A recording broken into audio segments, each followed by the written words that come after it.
Welcome to another episode of the Mardiyah show, where we are meeting Muslims where they are. I am your host, Muhammed. Today's discussion, inshallah ta'ala, is titled "The Elephant in the Room," a community divided by ego, opinions, and cult behavior. Most of us are aware of a lot of the recent clamor and discussions that have been going on both online and offline in many homes, masajid, as well as in many dinner tables, where discussions are now being redirected in terms of the stagnation of many of our communities. And when I say our communities, it's not exclusive. That's not an exclusive term when we say our communities. But my concentration is on predominantly African American Muslim communities, mostly on the East Coast. A lot of these communities have been riddled with cult behavior. Some of the issues you guys are more aware of than I am.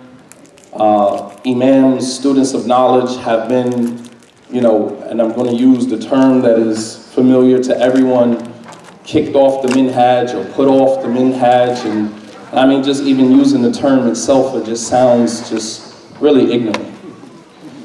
Nonetheless, it has created, a stifling mechanism in our community to the point where 20 years have gone by and we have seen very little growth in our communities in terms of substance, in terms of, number one, the unity, the brotherhood, the sisterhood, in terms of creating institutions, academic institutions, economic institutions. And we have an influx of mental health issues in our communities. We have an influx of poverty in our communities. And with all of that, most of those issues are usually never addressed. And the concentration is solely on who's astray, who's not astray. And so, alhamdulillah, today I have a panel of imams, students of knowledge, all of whom are graduates from one Islamic university or another. And one of the things, or two things, that all of my panelists have in common is that all of them, including myself at one point or another, was actually considered off of it. I don't know, I might still be considered off of it, and they might be too. Nonetheless, that is one thing that we have all in common, is all of us are victims of, this type of blacklisting, if you will. Not only that, all of us share a culture within the framework of Islam, and that is that we're all African Americans, which means that our concentration is usually on people that look like us, communities that we come from. And that does, here again, that's not exclusive. We're not excluding any other community. But I'm most effective, I can't speak for anyone else, but I am most effective amongst the people that look like me, speak my language. There's a reason why Allah subhanahu wa ta'ala sent the Prophet sallallahu alaihi wasallam bilisani qawmihi. He didn't say bilugati qawmihi. He didn't say in the language of his people. He said bilisani qawmihi, in the tongue of his people, which gives a more broad meaning than just the language of his people, but the culture. He understood the culture. He understood the cultural norms of the Arabs, and more specific in Mecca, because even as Arabs, they're not monolithic.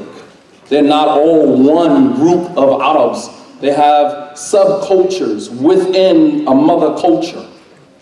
And the Prophet ﷺ spoke to that culture, spoke to those cultural norms. There were actually verses from the Quran that were revealed in the lahja, in the dialect of certain tribes, to appeal to those tribes. There were verses from the Quran that were revealed in the dialects of certain tribes, appealing to them. So, inshallah ta'ala, our discussion tonight will be about some long overdue conversations, and our discussions are not going to be necessarily on the problems, but how to fix those problems, so that we leave here after this show is over with pretty much a different paradigm, a different perspective on where we should be headed as a community. So I would like to welcome my guests. I have Muhammed Mufti Muneer, who is also a graduate of the Islamic University of Medina, undergraduate from the College of Hadith, graduate degree from same College of Hadith. So he has a master's degree, all right, in the sciences of Hadith.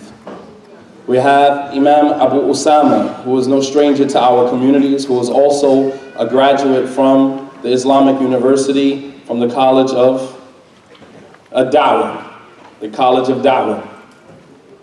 And we have a third guest here today, who is also making his way into our communities, walillahi alhamd, Ali Davis, who is also a graduate from Al-Qura University in Mecca, from the College of Sharia, right? Islamic law.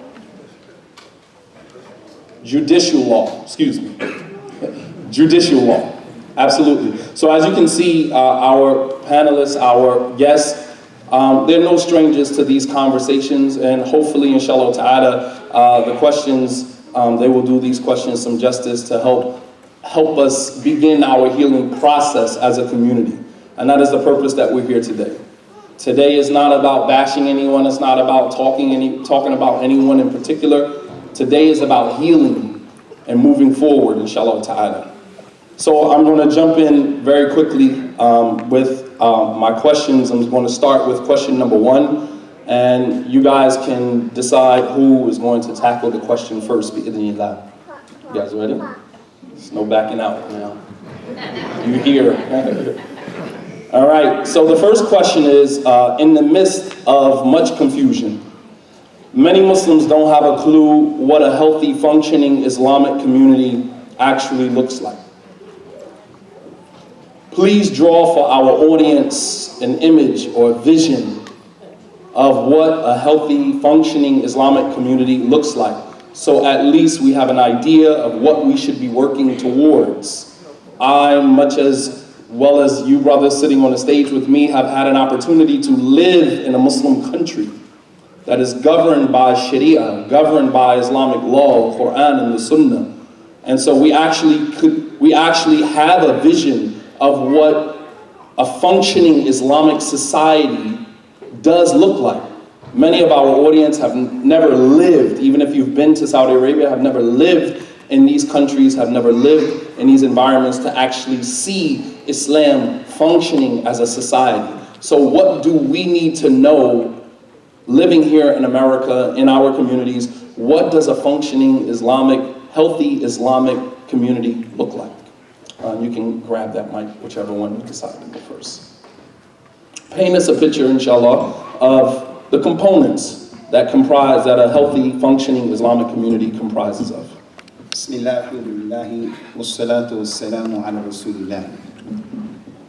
First of all, I want to say I'm a bit, not overwhelmed, but appreciative of all the love that's in the room, many faces that I haven't seen in a minute, to come to this place and to hook up and to meet up with a lot of the brothers that I haven't seen is a testament to the fact that the brotherhood of Islam is still there, irregardless of the fact that we have a lot of challenges and problems. As it relates to this question, from my perspective, I just want to make it very clear, crystal clear. The Islamic community is clearly what the Prophet brought, sallallahu alaihi wasallam. I don't want to be oversimplifying the situation, but it is simple. It's as simple as that in terms of the generic answer. Allah mentioned in the Quran clearly, لَقَدْ كَانَ لَكُمْ فِي رَسُولِ اللَّهِ أُسْوَةٌ حَسَنَةٌ. You have in the Prophet sallallahu alaihi wasallam a good example. the perfect example. He told the people he left us the Quran and the Sunnah. Now that's just a generic answer. And I don't want to minimize the importance of it by saying it's just a generic answer. There's some application to that. The application is, and it should be appreciated by us, that the companions of the Prophet sallallahu alaihi wasallam, radiallahu anhum ajma'in, they were just like us in terms of the environment that they lived in before he came. They had all kind of drama. People were getting high. People were highway robbers. People were making shirk with Allah. People were dogging each other out. And then when the Prophet brought the message of al-Islam, sallallahu alaihi wasallam, they began to build the community. So when we talk about a salafiyah, which is the truth, understanding, accepting, embracing this religion the way the companions did, may Allah be pleased with them. When we talk about that issue, we should understand that salafiyah doesn't mean that there is a utopia that as soon as you say that word or buy into that concept, which is the truth, suddenly just like that, there are no fights, there are no misunderstandings. Some of the misunderstandings that are existing between us right now happened with some of the people in the past, and they were the people of the Sunnah. They had drama between themselves. So my point here is, when the Prophet went to Al-Medina, sallallahu alaihi wasallam, he really started to focus on building the community with real life people that were around him. Real life people. Not some abstract theory. Real life people. In Mecca, they didn't have that community as such because of the dynamics of what was going on in Mecca. But when he went to Medina, first thing he did was, he built a base, which was the masjid there. One of the first things that he did, even before getting there, was he started to build alliances. You can't live on an island by yourself. You're even going to be forced to deal with kuffar, the kuffar. You're going to deal with the city hall. You're going to deal with the politicians. You're going to deal with the reality of what's going on around you. So 20 years ago, there was a level of immaturity because learning is a thing, you know, it's a curve that you have to learn. You know, you just have to let young people go through what they go through. So I remember back in the day, we came back and we were telling people, Al-Hijra, Al-Hijra, Hijra, we gotta roll out of here. Yeah, but where are we rolling to? Where are we rolling to? But that's where we were at that particular time. At that particular time. No, we have to mix with the society, with our unique, distinct personalities that our religion allows us. The demarcations of the religion are clear. And that's one of the beautiful things about a salafiyah, different from every other jama'ah or idea that Muslims have, is that issue of clarity, who you are and what you are on and what you're about. And that's why we can't leave that message. We can't lose that message. So for my 2 cents worth as it relates to this issue, this particular question, I say that we would be doing ourselves a disservice to believe that al-Islam, which is a salafiyah, 2 synonyms, they mean the same thing, pure Islam. Al-Islam is a religion that came to a group of people just like us. And then when they accepted al-Islam, what I mean by just like us, our issues, many of the issues that we have, many of the things that were going on. When they became Muslims, they still had some misunderstandings. Those companions had misunderstandings between them. The best of the companions, Abu Bakr and Umar, may Allah be pleased with them, they argued, they had misunderstandings. But there are some marked contrasts between them and us, obviously. They're the best nation and they are the example. So when they had that drama and they had that problem, they taught us how to deal with those issues and how to address those issues. So that's what I want to put forward, that we are not in a situation where we have to reinvent the wheel. The blueprint is right there. He addressed a group of people who had issues. Hey. In this room, I have no doubt there are some of us who has something to do with abortions in one way, shape, form, or another. Maybe you advised something in the past, Jahiliyyah, has something to do with an abortion. But is there anybody here who, after the baby came out of the mother's womb, he took that baby and buried that baby in the sand because she was a girl? Is anyone here who did that?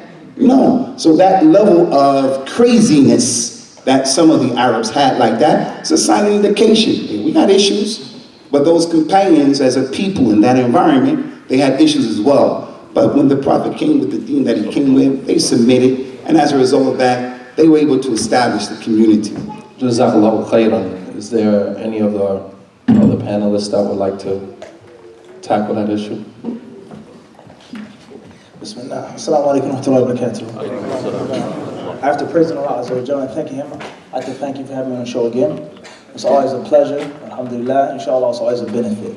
To piggyback, inshallah, and further continue the point of Abu Usamah, may Allah bless him. Ameen. That's a very difficult question and a very long, drawn-out answer.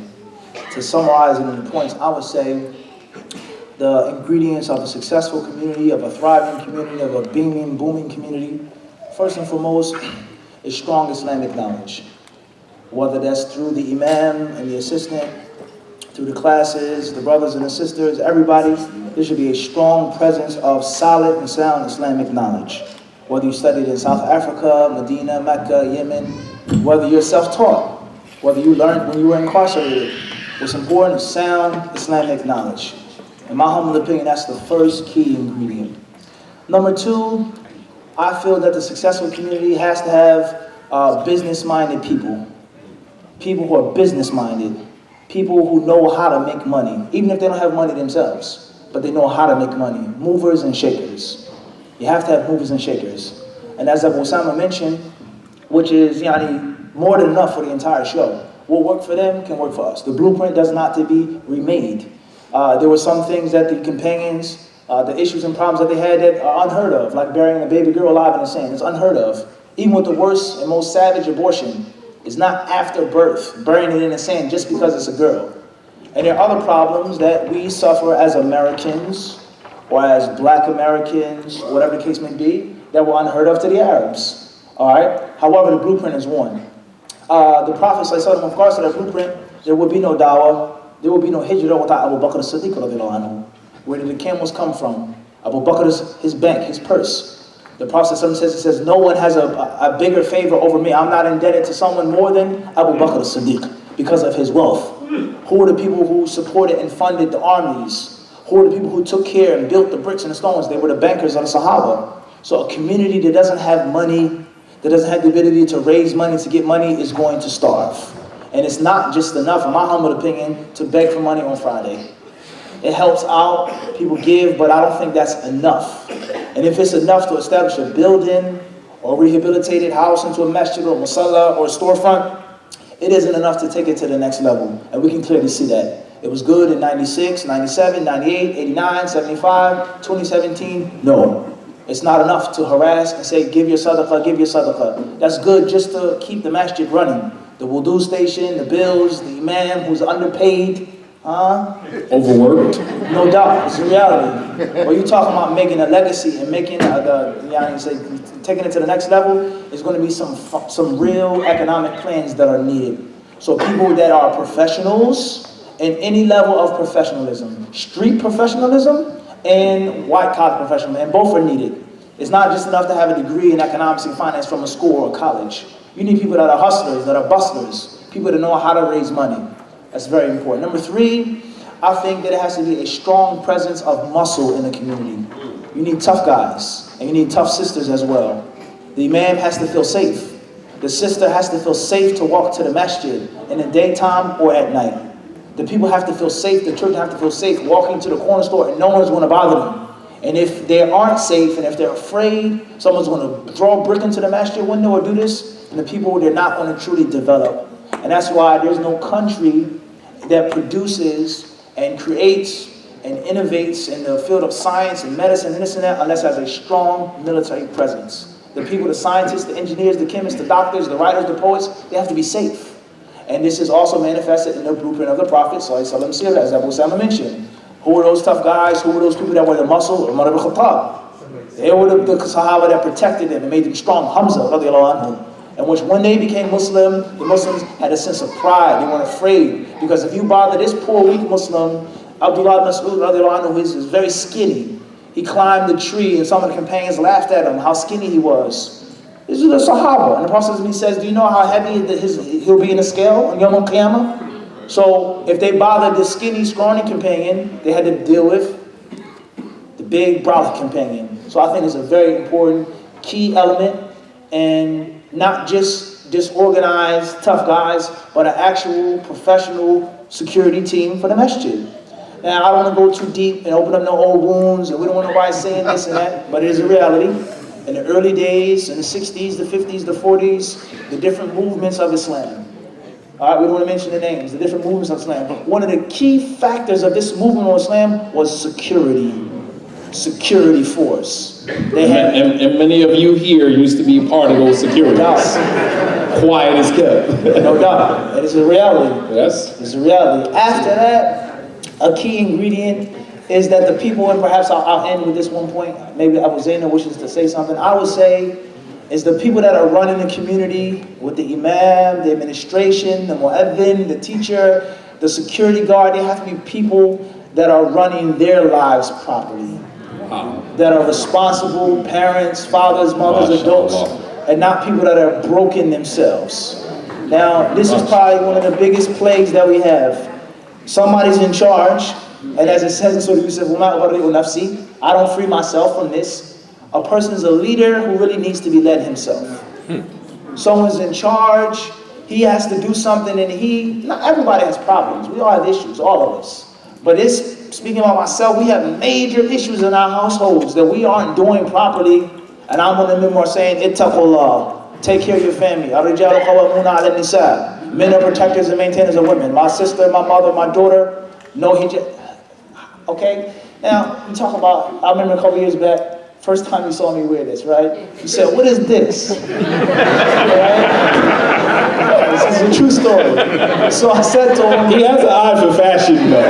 Make no mistake about that. I said to you just as quick, I said, it's no different than what you got on, right? So obviously, they say, okay, Muhammad, Mufti, whatever you call him, he's crazy. He does a khutbah with a sword, he has a loose outfit. Abu Usamah, he said, we were in Canada last December. He says, you had on the Tai Chi jacket, so and so. So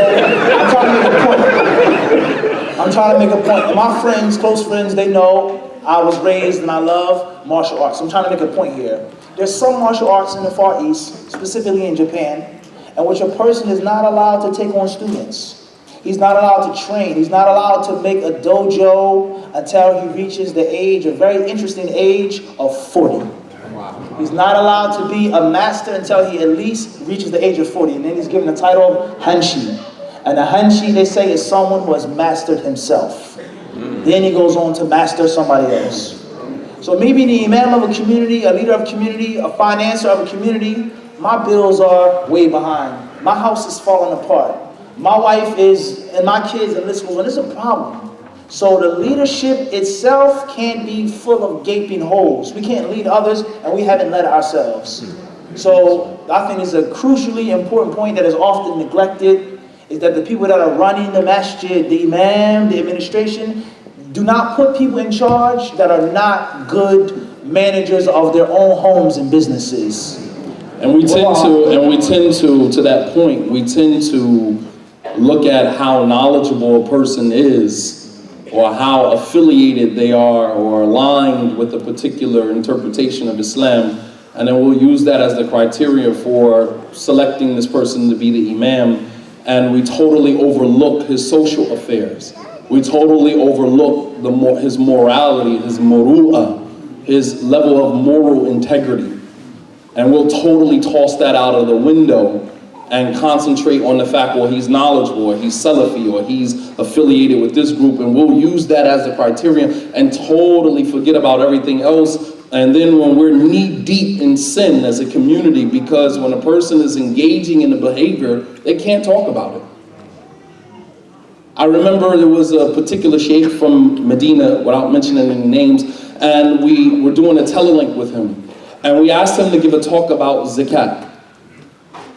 And the sheikh said, I just bought a Suburban, cash, for 100,000 riyals or something like that. He was like, there's no way that I could give a talk about zakat. He said, choose another topic, I'll talk about it. I feel uncomfortable. I just spent all of this cash on a truck. And I'm going to get up in front of you guys and give a talk about giving money for zakat? He said, I feel uncomfortable. Choose another topic and I'll talk about it. So the point that I'm making is that when you select someone to be an imam, or we hire someone to be an imam that does not have his social morals in place, they're going to do the community a disservice, because they're going to sidestep, yatajannab. They're going to stay away from those moral issues because they are falling into them. So they can't address them. And so this is why you have a lot of leadership that will sidestep issues of morality, like domestic violence, issues of, fornication and adultery. When was the last time you heard a khutbah about the dangers of adultery or fornication? And it's rampant in our communities. It's the elephant in the room. But you can't talk about something and you've fallen into it. So to that point, man, alhamdulillah, some very, and I hope you guys are taking notes. This is not just about here airing out our dirty laundry. This is we're here to create a blueprint that will work for us, taken from the original blueprint of the Prophet sallallahu alaihi wasallam. I don't know, Brother Ali, if you wanted to. Bismillah wa salatu wa salam ala Rasulillah. It's kind of hard to add something to what Sheikh Abu Usamah said and Mufti and Shadeed. Just to add a little bit to it, I was just telling Sheikh Abu Usamah, we ran into each other, I think it was 2008. In 2008, we made Hajj together. And when I ran into him, we got into a long discussion. And I said, Sheikh, when you gonna come back to America? And he said, when you graduate and come back, I'll be back. So before the show started, the first thing I said to him, well, I'm back now, so what are you gonna do? That was that. So with regards to the issues that we're talking about with the communities, the number one thing that I stress with myself and everyone else is accountability. The problem is we don't have no accountability in our communities. And for that reason, it's like a cat chasing its tail. We'll never catch up because no one is holding anyone else accountable. In our communities and religious leaders or what have you, or if you're affiliated with certain religious leaders, you can do and say whatever you want. There's no repercussion. People are afraid, and those days have to end. The issue is, like Brother Shadeed mentioned, we spent a lot of years living in the Muslim countries. And one of the things that I noticed is that in the Muslim countries, people are allowed to be lay people. Everyone is not going to be a student of knowledge. We have people in the communities that go to work, take care of their families. You don't have to memorize a certain amount of hadith and memorize the entire Quran to be Muslim. It's enough to learn what is necessary and incumbent for you to enter into paradise. That's it. Everyone's not going to be a student of knowledge. But we need doctors. We need people that can protect us, lawyers. We need everyone from every gamut to help the community and help the community grow. In addition to that, we also need, like the Brother Mufti mentioned, we need to be able to establish our own funds. Asking people for money all of the time is not the answer.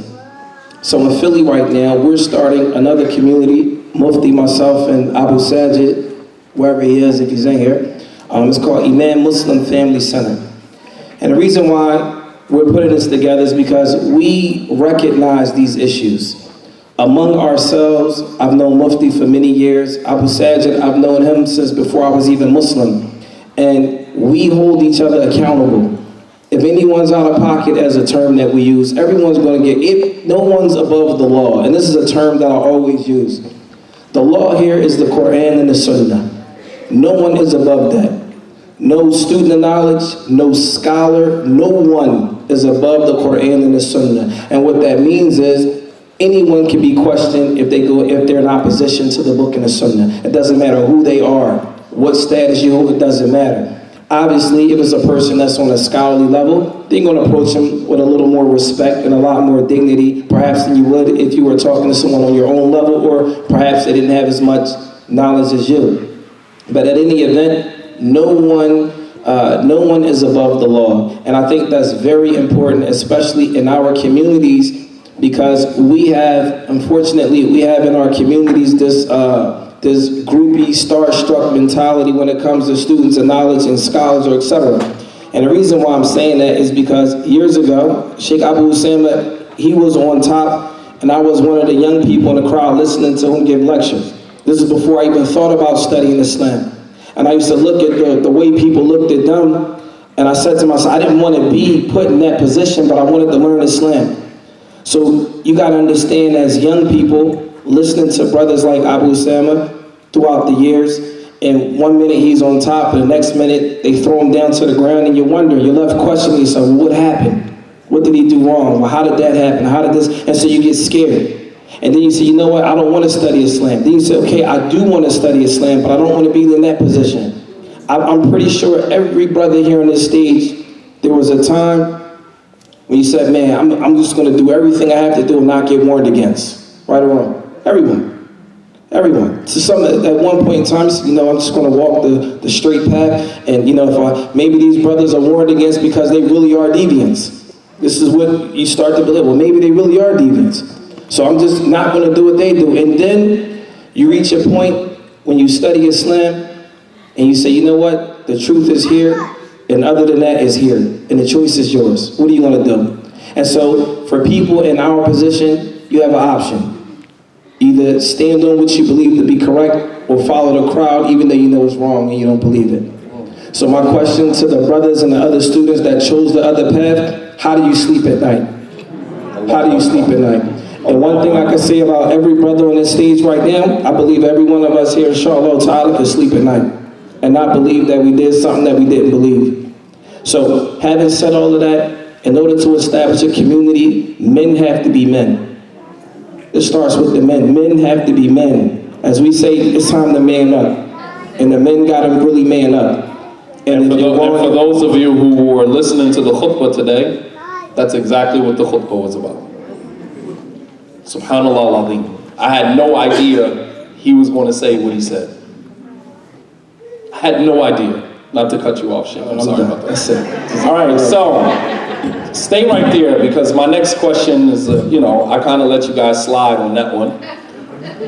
Next question is going to get you in your feelings.